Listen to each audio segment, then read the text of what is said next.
അശാസ്ത്രീയമായ ദേശീയപാത നിർമ്മാണം മൂലം ദുരിതത്തിലായി എറണാകുളം വടക്കൻ പറവൂരിലെ ജനങ്ങൾ. പറവൂർ കുര്യാപ്പള്ളിയിലാണ് 16 കുടുംബങ്ങൾ വീടിന് പുറത്തിറങ്ങാനാകാതെ വിഷമിക്കുന്നത്. മഴ കനത്തതോടെ പലരും ഇവിടെ നിന്നും താമസം മാറി. പണി പൂർത്തിയാക്കുന്നതോടെ പ്രശ്നങ്ങൾക്ക് പരിഹാരമാകുമെന്നായിരുന്നു ദേശീയപാത ഉദ്യോഗസ്ഥർ പറഞ്ഞിരുന്നത്. കുര്യാപ്പള്ളി ഭാഗത്ത് താമസിക്കുന്ന ആളുകളുടെ വീടിനോട് ചേർന്ന് സർവീസ് റോഡിന്റെ കാന 1.5 മീറ്റർ പൊക്കത്തിലാണ് നിർമ്മിച്ചിരിക്കുന്നത്. എന്നാൽ ഈ കാന നിർമ്മിച്ചപ്പോൾ വഴി നിർമ്മിച്ചിരുന്നില്ല. മഴ കനത്തതോടെ ഈ പ്രദേശത്തെ വെള്ളക്കെട്ട് രൂക്ഷമായി. 16 കുടുംബങ്ങളാണ് ഇവിടെ താമസിക്കുന്നത്. പലരും കഴിഞ്ഞ ദിവസങ്ങളിൽ ഇവിടെ നിന്നും ബന്ധുവീടുകളിലേക്ക് മാറി. ഒരു തരത്തിലുള്ള ഒരു നടപടിയും ഇതുവരെ ഉണ്ടായിട്ടില്ല. ഇപ്പം എന്ന് പറഞ്ഞാൽ വെള്ളം മഴ കൂടി പെയ്തതോടുകൂടി ഒരു രക്ഷയില്ല.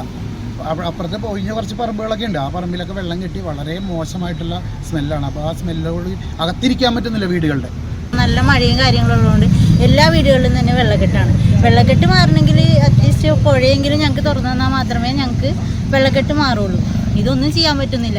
ദേശീയപാത നിർമ്മാണത്തിന്റെ ഭാഗമായി സമീപമുള്ള പുഴയുടെ നീരൊഴുക്ക് തടസ്സപ്പെടുത്തിയിരിക്കുകയാണ്. ഈ മണൽബണ്ട് ഒഴിവാക്കിയാൽ മാത്രമേ ഈ പ്രദേശത്തെ വീടുകളിലേക്ക് വെള്ളക്കെട്ട് അവസാനിപ്പിക്കാൻ സാധിക്കൂ. മേൽപ്പാലത്തിന്റെ നിർമ്മാണ പ്രവർത്തനങ്ങൾ പൂർണ്ണമായും പൂർത്തിയായിട്ടുണ്ട്. എന്നാൽ ബണ്ട് നീക്കം ചെയ്യാൻ ഇതുവരെയും ഉദ്യോഗസ്ഥർ തയ്യാറായിട്ടില്ല. മീഡിയ 1 കൊച്ചി.